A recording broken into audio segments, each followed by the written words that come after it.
Hello everyone, so this is going to be the GCSE Combined Science Trilogy walkthrough for Physics Paper 1 for higher tier. I'm going to go through it and model how I would have tackled it, and then on the right hand side are links to the blank past paper and mark scheme along with revision videos that are linked question by question. So if you don't know anything about one particular topic, you can go back and revise that before attempting the question then. Okay, so going through it then from the beginning, question number 1. Figure 1 shows two models of the atom. You've got the plum pudding model and the nuclear model, and you need to label the parts of it. So you've got the negative part in the plum pudding model, which would still be an electron. And then you've got the centre of an atom in the nuclear model, which would be the nucleus. So that one is crossed off. You've then got the electron moving round, okay, and it's moving around in a shell. So another word for that would be an orbit. And if we look at what we've got left in the plum pudding model, there are no protons or neutrons, so the arrow must just be pointing to generally the whole atom. So if you're not sure, do process of elimination and see what you've then got left. So question 1.2 then. Explain why the positive charge in every atom of an element is always the same. 2 marks. Well, your first mark could be just explaining where the positive charges come from. So positive charges come from protons, and it's saying why is the positive charge of every atom, that is one particular element, always the same? Because elements always have the same number of protons. For example, carbon always has 6 protons, nitrogen always has 7, oxygen always has 8. It's the proton number which actually makes that atom each particular element. Question 1.3 then. Results from the alpha particle scattering experiment led to the nuclear model. Alpha particles were fired at a thin film of gold at a speed of 7% of the speed of light. Determine the speed of the alpha particles, and it's given you the speed of light as 300 million meters per second. So what effectively we are doing is finding 7% of the speed of light. So to find 7% then, I would have my 300 million, and I'm finding 7%, so divide by 100 to give me 1%, and then times it by 7, which would give me an answer of 21 million, which roughly makes sense, 7% of 300 million. So figure 2 shows 2 atoms represented as solid spheres. You've got hydrogen and magnesium. A hydrogen atom has a radius of 2.5 times 10 to the negative 11. Determine the radius of the magnesium atom, but you've got to use measurements from figure 2. And there are no labels on figure 2, so this is when you'd have to get out your ruler and effectively find out the ratio in the size between the hydrogen and the magnesium. And if you measured the distances on the paper, you would see the magnesium atom is approximately 6 times bigger than the hydrogen atom. So the radius is going to be 6 times bigger that of the hydrogen atom. So you would do 2.5 times 10 to the negative 11 times by 6 on your calculator, and that gives you an answer of 1.5 times 10 to the negative 10. Question 2 then. A student wanted to determine the density of an irregular shaped object shown below in figure 3. Plan an experiment that would allow the student to determine the density of the object. So density, one of the required practicals, and hopefully you would have done an experiment in school which is where you are dropping a irregular object. They've used a chest piece, but it could be any sort of object, a rock or a stone, and you're going to see how much water is effectively displaced from a can. So the device that we use is something called a Eureka can, which effectively has a spout. You fill up the Eureka can to the bottom of that spout, so there's no water coming out. You would then add your object into the Eureka can. The volume of the object would displace the volume of water outside of the can down the spout, and you could collect that water in a beaker. You could then transfer it into a measuring cylinder, okay, that has the scale on, so you can determine how much water is there and therefore the volume of the object, because the volume of the object would displace the exact volume of water. Okay, so effectively we could start off by describing how we would find out the volume of the object. So to find the volume, I would bullet point or just summarize. You get a Eureka can, you fill it with water, you then add the object, you then collect the displaced water and measure the volume in a measuring cylinder. Then, after you've done volume, the other thing you're going to need to calculate to get density is the mass. And this one is much simpler. You simply record or measure the mass of the object on a scale or balance, top hand balance maybe, and then you would then substitute both of those answers into the equation. Density equals mass over volume, and then that would then give you the density of the object. So there's plenty of stuff you can write about in this, but the thing that would carry, the section that would carry the most marks is describing how you would use the Eureka can to get the volume of water. Question 2.2 then. Another student did a similar experiment. He determined the density of 5 common plastic materials. He showed the results below. So, figure 4 shows the results plotted on a bar chart. You need to write the correct scale on the y-axis and draw the bars for polyester, polystyrene and PVC. So they've drawn part of it, but we need to finish it off. First thing is, we need to figure out what scale they've already used for these two. I know that acrylic is 1200, okay?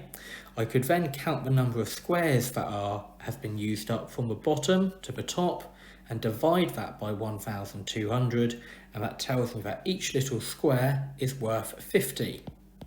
So effectively, it's going up in every 5 squares, 250. 250, 500, 750, 1000, 1250, 1500, 1750. We then need to plot the other bars on. So polyester would just be below 1400, which would be just about here.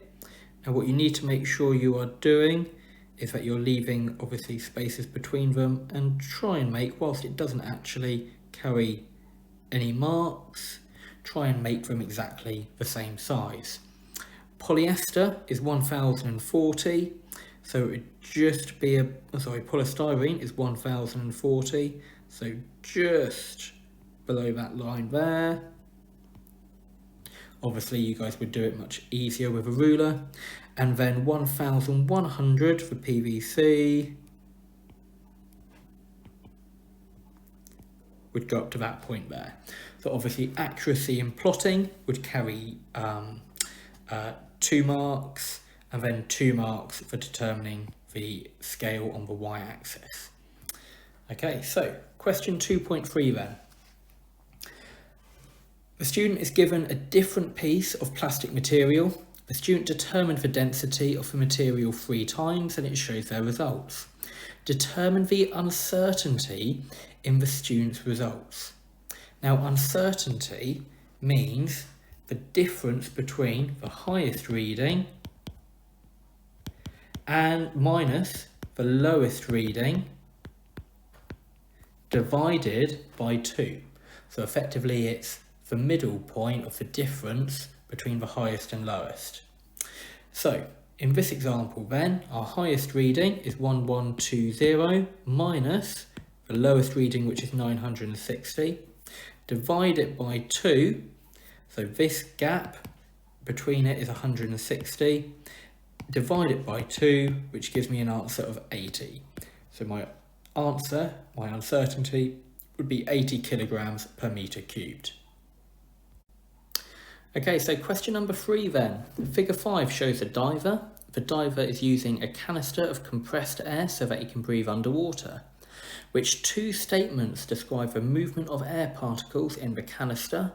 So this is just about general air movement. Well, they don't vibrate because they're free to move. They do move in random directions, we can't control it. The motion of all particles is predictable. It's not predictable because they can bounce in any direction. They do move with a range of different speeds because some would just be naturally a bit warmer or cooler than others. They move in circular paths, not necessarily.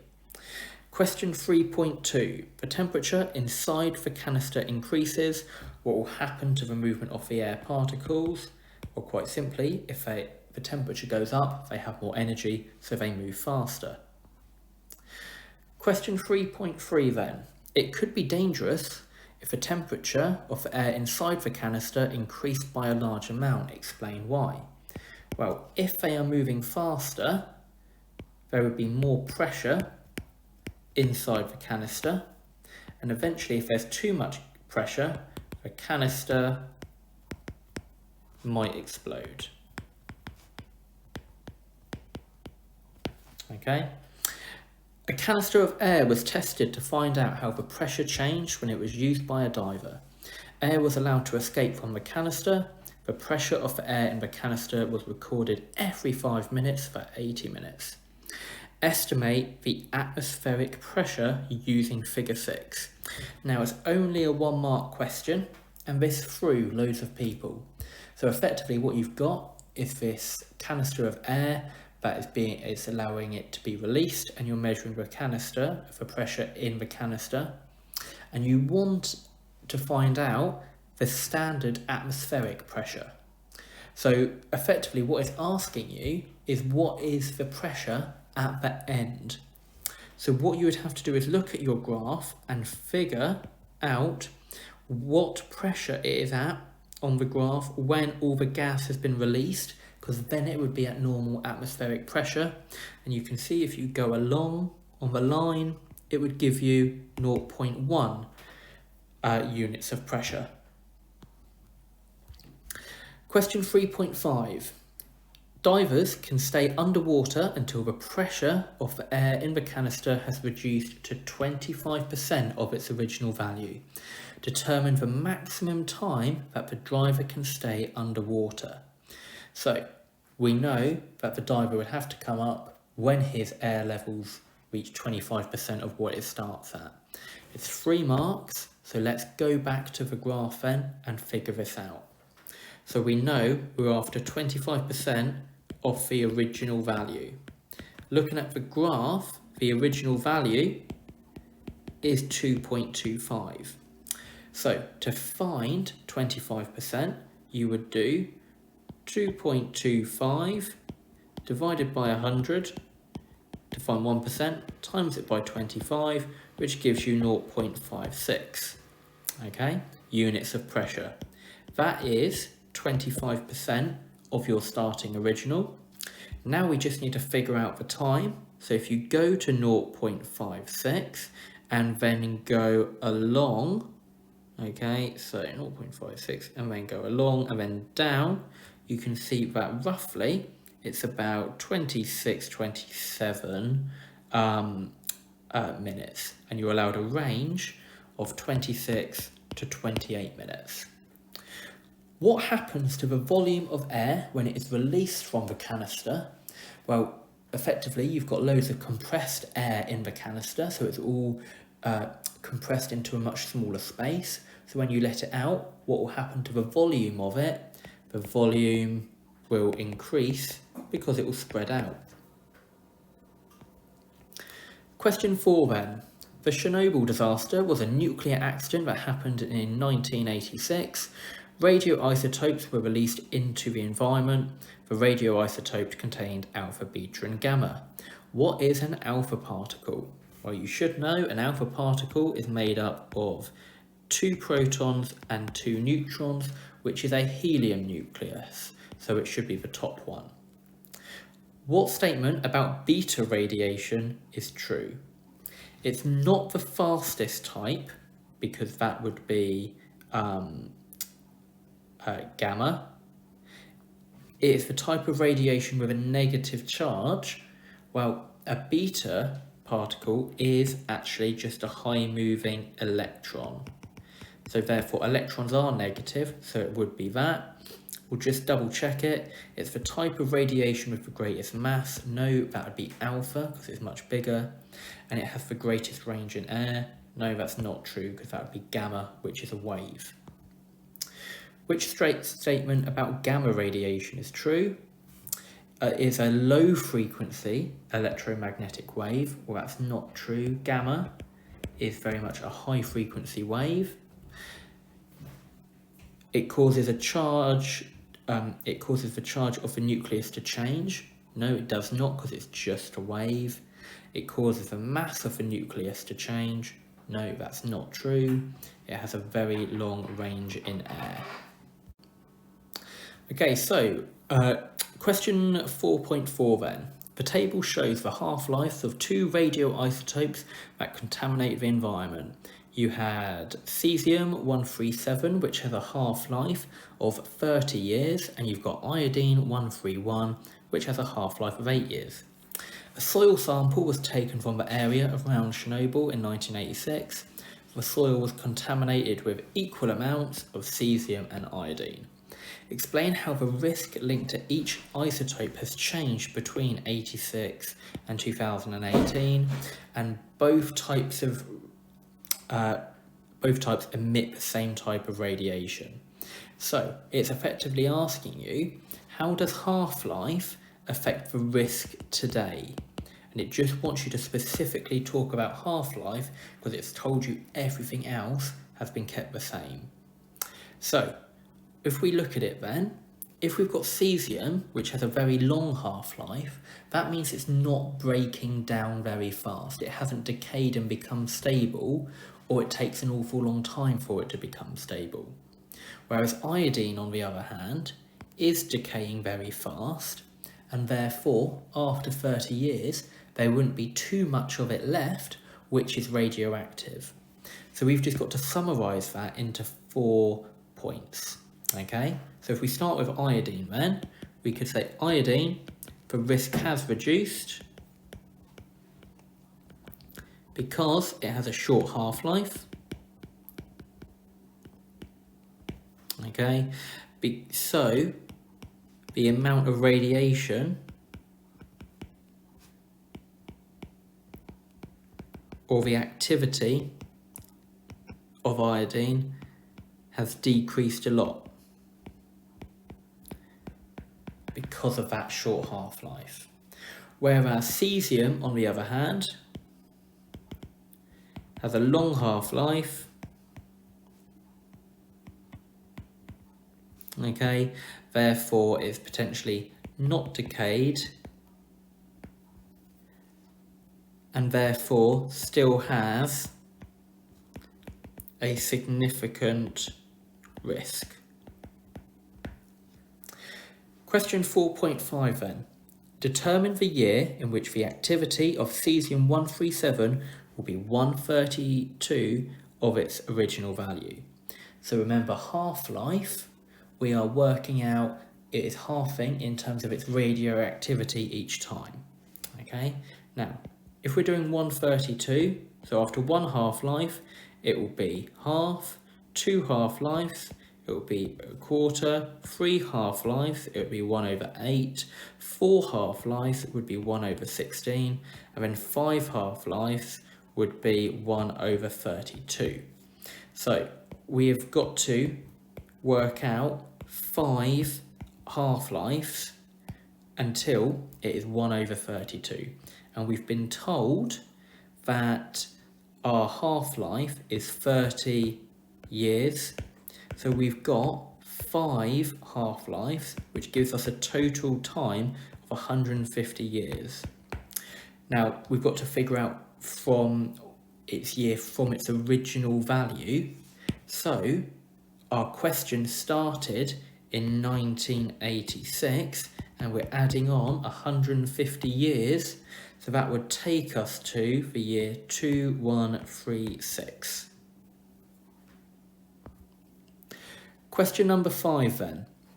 Figure 7 shows cavity wall insulation being installed in the wall of a house. Explain how the wall reduces unwanted energy transfers. So this is obviously about insulation, keeping heat in.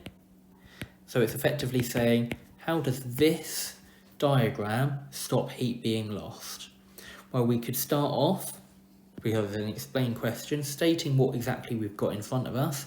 We can say the simple point, the wall has 2 layers with insulation, okay, and the insulation would be a poor conductor or a good insulator. So therefore, less heat energy is transferred through it.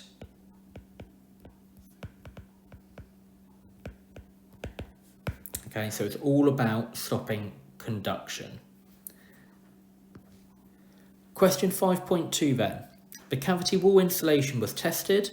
The heating inside the house was switched off. The temperature inside the house was measured every 20 minutes for 2 hours, and you've got the results. So as time goes on, the temperature, you can see, is going down. Determine the temperature inside the house after 30 minutes. So effectively, we've been given the value for 20 minutes and for 40 minutes, and we've got to find the middle point of it. So you could do 20.8 minus 17.4, and that gives you the difference, and then divide that answer by 2 to find the middle point at it, and that would give you an answer after you've added it to 17.4 of 19.1 degrees Celsius. Question 5.3. Figure 8 shows the gas boiler used to heat the house. So you've got the fuel that goes in, you've then got cold water being pumped in, which is being heated by the fuel. It's going round and round, and it's coming out as hot water. And then you've got a hot exhaust gas, which is being released, which then heats the house. Describe how different energy stores are changed by the boiler. Okay, so if we start off then with the fuel, if we're thinking about the stores of energy, what energy is in the fuel? Well, it would be chemical energy that is in the fuel. Now, because that fuel is being burned, the chemical energy would decrease. So the chemical store of the fuel decreases. This is then heating the water. So the thermal store of the water increases because it's getting hotter. Okay? And then what is happening after it's been heated, okay, is that then the thermal store of the house or the air would then increase.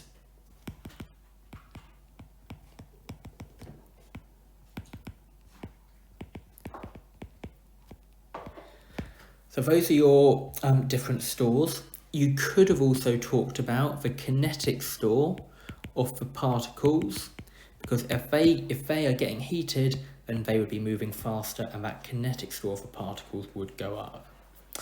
Question 5.4 then. To heat the house, the boiler transfers 15 megajoules of energy in 10 minutes. Calculate the power of the boiler, write any equation that you use. So it's been given you energy and time. Now you should know power is the rate of energy transferred per second. So it is energy divided by time. Now it hasn't given it to us in the units that we need, because it's given it as megajoules and minutes. Power is measured in watts, which is the same as joules per second. So we need our units in joules and a second. So mega means a million. So effectively what you've got is 15 million joules divided by 10 minutes, which is 600 seconds, which gives you a power rating of 25,000 watts. So you'd get 1 mark for calculating megajoules, 1 mark for getting to 600 seconds, 1 mark for establishing which way you divide it, and then 1 mark for getting to your answer of 25,000. Question 6 then. A student built a circuit using filament lamps. Sketch a current potential difference graph for a filament lamp. So there are 3 different voltage current graphs that you need to know, and for a filament lamp it's the one that looks like an S shape. It is a non-ohmic conductor because it does not follow a straight line, it's not proportional. The other 2 you need to know is a fixed resistor, which is a straight line, and a diode, which has a really high resistance, and then it goes up very quickly when the resistance goes lower. Figure 10 shows the circuit with 2 identical filament lamps.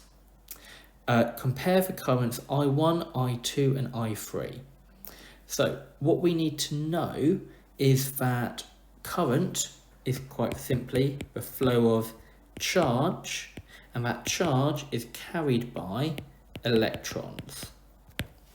So what is happening then? Your electrons are going around your circuit, and they will then divide. Half of them will go one way, half of them will go the other. So you've got 2 different things you need to say. So I would say I1 is double I2 and I3 because the current is splitting. And you could then also say for your second mark, I2 is equal to I3 because they would be the same, because it would be divided evenly. Question 6.3 then is a big calculation question. It says calculate the charge that flows through the cell in 1 minute. Each filament lamp has a power of 3 watts and a resistance of 12 ohms. Write down any equations that you use. And this is a 6 marker, so we're going to need multiple equations. We're being asked for charge. So the key equation that has charge in it is charge equals current times time. We've been given time, but we haven't been given a current. We've only been given power and resistance. So therefore, we're going to need a second equation, which is power equals current squared, I squared, times by resistance. Now, if we start off by this equation and rearranging it to find our current, we can then use this current to use in this equation. So if I start off then, power equals I squared times R. I then want to substitute it. So I've got 3 watts equals I squared times by 12 ohms. I then want to get I squared by itself, so I would divide by 12 both sides. So 3 over 12 equals I squared. So therefore, I by itself would be 3 over 12, and the opposite of squaring would be a square root. So the square root of 3 over 12 equals 0.5 if you do it on a calculator. Now I've got 0.5 amps, I can then substitute that into my charge equation. So charge would equal to 0.5 times by the time, but making sure we've got time in seconds, 0.5 times by 60 equals a charge of 30, and the unit of charge is coulombs. Okay. Brilliant, and that would be a 6 marks, which obviously is almost like a whole grade boundary. Okay, so starting off then, the first thing we've got to know about an LDR, which is the symbol here, is that the resistance of an LDR is low in the light. So as it gets brighter, the resistance will decrease as it gets brighter of the LDR.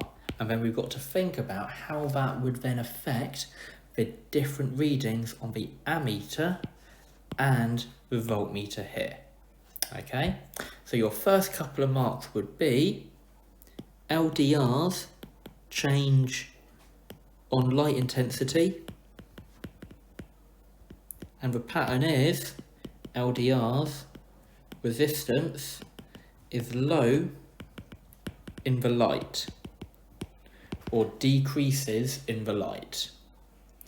Then what we can say for, let's start with the ammeter. Well, the ammeter, if resistance decreases,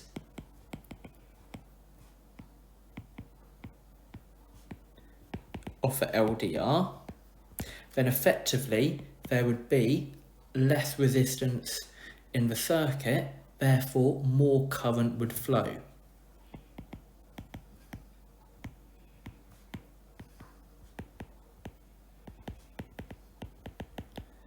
Because there would be less resistance in the circuit, slowing down those electrons. Okay, so the last mark specifically about the voltmeter is if you've got lower resistance going across the light dependent resistor, so the voltmeter, there would be less resistance across the LDR, therefore the LDR would get less share of the potential difference of the voltage, so therefore the reading on the voltmeter decreases. Because if you've got less resistance, you would need less potential difference to get your current through this device, and therefore the reading on the voltmeter would go down. So ammeter reading would go up, voltmeter reading would go down. Okay, so that's the end of the paper then. Again, the link to the blank paper and mark scheme is on the right hand side, along with revision videos for each question, topic by topic. Thank you very much, hope it was useful.